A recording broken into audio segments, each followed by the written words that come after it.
اگلا سوال ہے، کیا عورت کے لیے بیت الخلاء میں داخل ہوتے وقت سر کے بالوں کا ڈھانپنا بھی ضروری ہے؟ یار عورتوں کے لیے زندگی بڑی مشکل کی ہوئی ہے سب کانٹیننٹ میں نا. اذان شروع ہوتی ہے تو عورتیں بیچاری بھاگتی ہیں دوپٹہ لینے کے لیے کہ پتہ نہیں کیا ہو گیا. وہ کہتے ہیں شیطان دیکھ رہا ہوتا ہے، تو اذان کے بعد دیکھنا چھوڑ دیتا ہے. وہ عجیب متھ بنائی ہوئی ہے. عورت نے پردہ انہی لوگوں سے کرنا ہے جن سے ان کا پردہ ہے.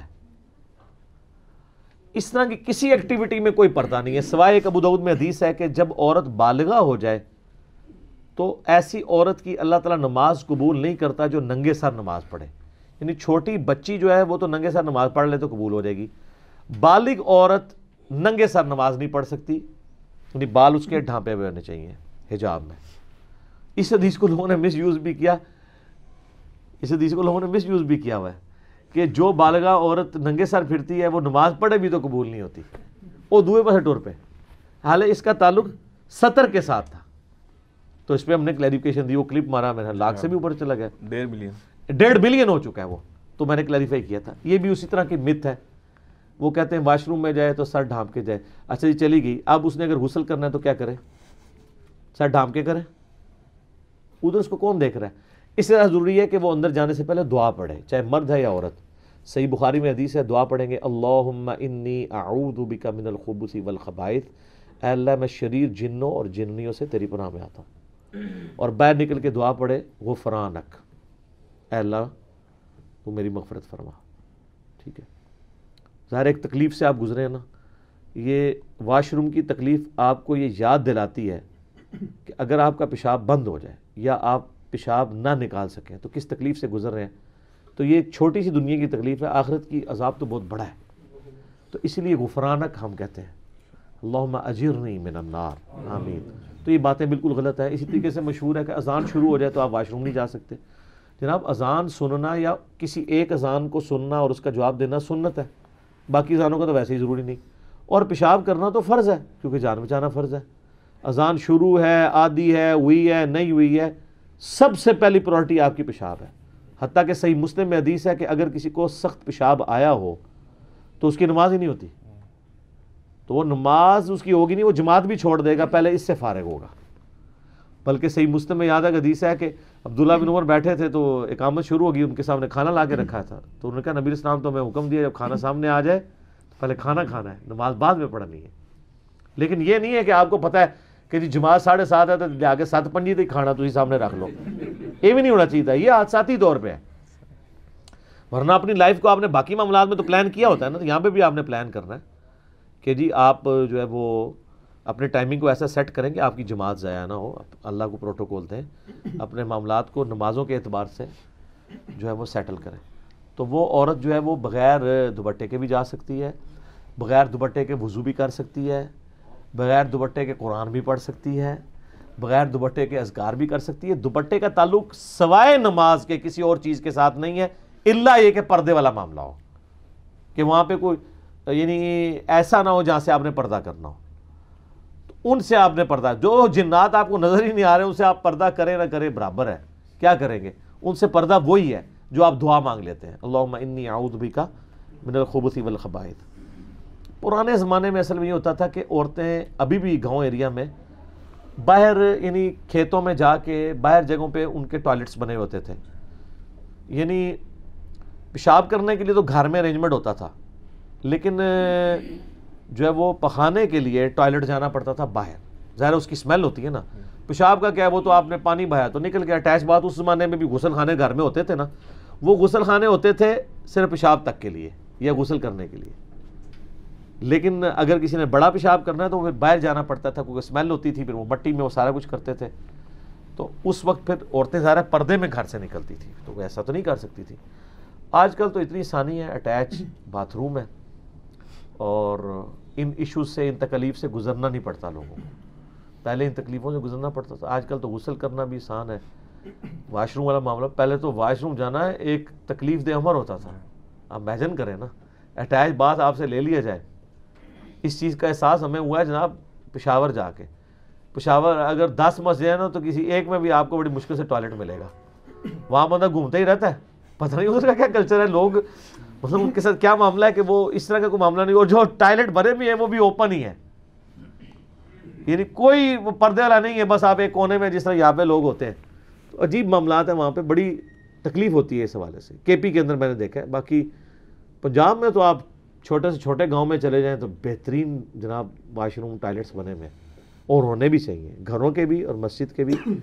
صفائی کے اہتمام کے لیے چیزیں ضروری ہیں. صفائی نصف ایمان ہے, صحیح مسلم میں حدیث ہے 534 نمبر. تو یہ فزیکلی نظر بھی آنی چاہیے, یہ صرف صحیح مسلم میں لکھی نہ رہ جائے, نظر آئے کہ صفائی نصف ایمان ہے. ٹھیک ہو گیا. ایک اور اس میں کلیریفیکیشن کر دیں, اکثر لوگ روایتیں پیش کرتے ہیں کہ جو عورت سر نہیں ڈھانپتی اس کے گھر میں فرشتے نہیں آتے. یہ کدھر لکھا ہوا یہ روایت؟ نہیں, وہ چل تو رہی ہے نا ایک. جب روایت چل رہی ہے تو چلی ہوئی تو ہمارا نہیں, ہم تو کتابوں کی بات کر رہے ہیں. چلنے کا تو اللہ کے فضل سے اتنا کچھ چل رہا ہے کہ وہ ختم نہیں ہوتا. ورلڈ انسائکلوپیڈیا لکھا جا سکتا ہے. اب کوئی چیز چل رہی ہو نا تو اس کو فوراً اس کی آپ بیٹری نکال سکتے ہیں, یہ کہہ کے کہ کتنے لکھا ہے, تو اسی ٹائم بیٹری نکل جائے گی. ویڈیو ریکارڈنگ میں آ جائے گی نا بات. ہاں چلے, ویڈیو ریکارڈنگ میں تو بے شمار باتیں اور بھی آ جاتی ہیں. ٹھیک ہوگا. اگلا سوال ہے, ایک عورت نے بالوں کا علاج کروایا ہے جس کی وجہ سے 3 دن تک وہ پانی کو چھو نہیں سکتی. ایسی صورتحال میں وہ عورت وضو اور غسل کی جگہ صرف تیمم کر سکتی ہے؟ سر 3 دن تو بہت تھوڑے ہیں, 30 سال تک بھی وہ کر سکتی ہے اگر اس کی بیماری بڑھنے کا اندیشہ ہو پانی کو چھونے سے, اور یہ اس کے تجربے میں چیز آئی ہو, یا کوئی پرہیزگار ڈاکٹر بتا دیں. یہ نہیں ہے کہ ایک عام ڈاکٹر ہے وہ کہ تیمم شروع کر دیں, آپ وضو چھوڑ دیں, جس نے خود بھی نماز نہیں پڑھی اس کو کیا ہے. یہاں کئی لوگ ہو جاتے ہیں نا, وہ جی چھڑ دو بیٹھ کے نماز پڑھیں جی, اور جی آپ کے گھٹنے کا مسئلہ آپ بیٹھ کے نماز پڑھیں. حالانکہ وہ مسئلہ اس نوعیت کا نہیں ہوتا, لیکن بعض اوقات واقعی ہوتا بھی ہے. 2-3 ڈاکٹر سے ایکسپرٹ اوپینین لے لیں, کیونکہ اگر آپ بیٹھ کے نہیں پڑھیں گے پھر وہ درد پروسیڈ کر کے ہمیشہ کے لیے ہو جاتی ہے. وہ ضرور کریں.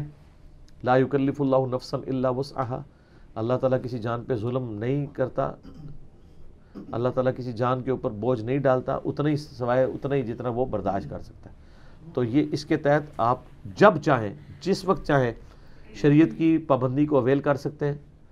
اور میں نے تو پچھلی دفعہ الموطا امام مالک کی روایت بھی تو بتائی تھی نا اس حوالے سے, کہ نبی صلی اللہ علیہ وآلہ وسلم نے فرمایا کہ اگر 10 سال تک بھی کوئی مٹی سے تیمم کر کے نماز پڑھتا رہے تو اللہ نے میری امت کے لیے مٹی کو پاک کر دیا, بشرطے کہ پانی نہ پائے. پانی پائے گا تو پھر نہیں. پانی پانے سے مراد یہ ہے کہ پانی فزیکلی پائے, یا فزیکلی تو پا سکتا ہے لیکن اس کو استعمال میں لانے میں بیماری کے بڑھنے کا اندیشہ ہے, تو وہ بھی پانی پہ قدرت نہیں پائے ہوئے تو وہ بھی تیمم کر سکتا ہے. سورۃ المائدہ میں تیمم کا طریقہ ہے کہ دونوں ہاتھ پہلے مٹی پہ مار کے چہرے کا مسح کریں گے, اس کے بعد دونوں ہاتھوں کا کریں گے کونی سمیت. ٹھیک ہے علی بھائی, اس میں ضمناً ایک چیز بتا دیں, جو اسی اسپیسیفک سوال کے مطابق اس میں بالوں کا ذکر آیا, تو کیا صرف ایک رکن کو نہیں چھوڑ دینا بہتر, باقی وضو بھی تو کیا جا سکتا ہے؟ نہیں, وہ کہہ رہے ہیں پانی کو ہاتھ لگانے سے منع کیا ہے. اچھا, ہاں ہو سکتا ہے بعض اوقات ہاتھ کو پانی لگنے سے کوئی ریئیکشن ہو جاتا ہو, تو اگر صرف بالوں کے لیے منع کیا ہوا ہے تو باقی جسم کو کر لے, اور سر والا جو مسئلہ ہے وہ اشارے سے کر لیں. ٹھیک ہے, پھر تو آپ یہ کر سکتے ہیں. اب پھر آپ تیمم نہیں کریں گے. جب کسی ایک رکن کا ایشو ہونا یا کسی خاص جگہ کا, جیسے زخم ہوا ہے اور پٹی باندھی ہوئی ہے, پھر آپ تیمم نہیں کرنا, صرف اس ایریے کو آپ نے پانی سے نہیں دھونا. آپ ایک ہاتھ سے وضو کر لیں, اگر آپ کی بائیں ہاتھ کی انگلی ہے یا دائیں کی زخمی ہے تو اسی سے وضو کر لیں, اور وہاں پہ بس ایسے اوپر ہلکا سا ہاتھ پھیر دیں, باقی کو آپ سارا دھوئیں. یہ نہیں کہ آپ تیمم پہ شفٹ کر دیں گے. تیمم پہ آپ اس وقت شفٹ کریں گے جب ان جگہوں کے اوپر پانی لگانے سے آپ کی بیماری بڑھنے کا اندیشہ ہو, پانی کو ہاتھ لگانے سے بیماری بڑھنے کا اندیشہ. اور بعض اوقات یہ ہوتا ہے کہ آپ وضو تو کر سکتے ہیں لیکن آپ غسل نہیں کر سکتے پانی سے, سر پہ پانی ڈالنے سے آپ کی بیماری بڑھنے کا اندیشہ ہے. تو اس میں بھی پھر یہ ہے کہ آپ باقی جسم پہ اگر ڈال سکتے ہیں تو باقی جسم پہ نہا لیں, سر پہ مسح کر لیں, لیکن پورے جسم پہ نہیں نہا سکتے پھر آپ غسل کریں گے ہی نہیں, پھر آپ تیمم کریں گے. علی بھائی, اگلا سوال ہے, ایک عورت کا انتقال ہو گیا ہے اور اس نے بہت سارا سامان جہیز کی فارم میں چھوڑا ہے, ان چیزوں اور دیگر استعمال کی چیزوں کا کیا کریں؟ دیکھیں جی, جہیز میں جو چھوڑا ہے ظاہر ہے اس کی مالکن ہے نا. شادی کے بعد عموماً جو عورت کو زیورات بھی ملتے ہیں خاوند کی طرف سے یا اپنے میکے کی طرف سے یا اپنے سسرالیوں کی طرف سے, اس کی مالک تو وہی عورت ہوتی ہے, اور زکوٰۃ بھی اسی نے دینی ہے. خاوند تو کرٹسی میں دے رہا ہوتا ہے. کہتے ہیں کہاں سے دے, وہ کماتی نہیں ہے. سر زیور کو توڑائے اور دے, جب تک وہ دے دے کے 7.5 تولے تک نہ پہنچ جائے. 7.5 سے جب کم ہو جائے پھر زکوٰۃ بھی کوئی نہیں جوڑ کے رکھے. جیسے ہی 7.5 تولے پہ پہنچا زکوٰۃ شروع, پلنٹی شروع. وہ خاوند دے رہا ہوتا ہے کرٹسی میں, اصولاً اس کو دینی ہے. تو مالک وہ ہے. مرنے کے بعد اس کی وراثت تقسیم ہوگی, اور اگر اس کی اولاد نرینہ نہیں ہے تو اس مرنے والی عورت کے بہن بھائیوں کو بھی وراثت کا حصہ جائے گا, اور اگر اولاد نرینہ ہے پھر اولاد میں اور اس کے ماں باپ میں اور اس کے خاوند میں تقسیم ہوگی. ماں باپ نہیں ہے تو پھر باقی اس طرف تقسیم ہوگی. جہیز کی مالک عورت مرنے کے بعد اس کی جائیداد اسی طریقے سے تقسیم ہوگی. اب بعض اوقات یہ ہے کہ اس کی چوڑیاں آ گئی ہیں, کوئی لپسٹک آ گئی ہے, کوئی چوڑی دان آ گیا ہے, کوئی ڈریسنگ ٹیبل آ گیا ہے, ظاہر ہے ان سب کی ورتھ لگوانی ہوگی. ان ساری چیزوں کو لیکوڈیٹ کرنا ہوگا. لوگ کہتے ہیں نہیں ایک مکان ہے جی ان کے کریے, بیچے. وہ کہتے ہیں بیچے بھی نہ اور ہمیں وراثت تقسیم کر دیں. کیسے کر کے دیں؟ قبریں ایک جتنے نہیں ہوتے, قبروں کی ورث ایک جتنی نہیں ہوتی, تو پھر کیا کریں؟ وراثت تقسیم ہونے کے لیے اس کا لیکویڈیٹ ہونا یعنی مال کی شکل میں آنا ضروری ہے. الا یہ کہ آپ میں سے کوئی غریب ہے تو باقی امیر بہن بھائی اس کے حق میں دستبردار ہو کے اس کو مکان دے دیں. لیکن وہ مشکل جاتی ہے ایسے بعض اوقات. 3 مرلے کے مکان میں 3 فیملیاں رہ رہی ہوتی ہیں. جب ایک کا کوئی مر جاتا ہے اور وہ وراثت تقسیم ہو تو تینوں بے گھر ہو جاتے ہیں, کیونکہ ان کو جو پیسے ملنے 1 مرلے کا مکان تو نہیں وہ خرید سکتے. تو پھر وہ تقسیم بھی نہیں کرتے, ادھر ہی بیچ میں وہ کھچڑی پکی رہتی ہے. دوسری تیسری نسل میں جا کے پھر اتنے سارے اس کے وہ نکل آتے ہیں کہ وہ جناب وہ وکیلوں کی نوکری لگی رہتی ہے. ٹھیک ہے نا, عدالتیں بعد ہی اسی وجہ سے ہیں. اتنے بندوں کے سائن, ایک بندہ مس ہو جائے پھر وہ جیسے سانپ کاٹ جاتا ہے 99 میں جا کے پھر 0 پہ آ جاتے ہیں. ایک بندہ بھی غائب ہو جائے بڑی مصیبت ہو جاتی ہے.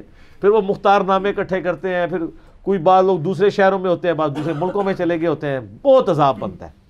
اس عذاب سے چھٹکارے کا طریقہ یہ ہے کہ فوراً ایگزیکیوٹ کر لیا کریں. جیسے ہی آپ لیٹ کرتے ہیں نا تو یہ پرابلم در پرابلم ہوتے جاتے ہیں. ٹھیک ہو.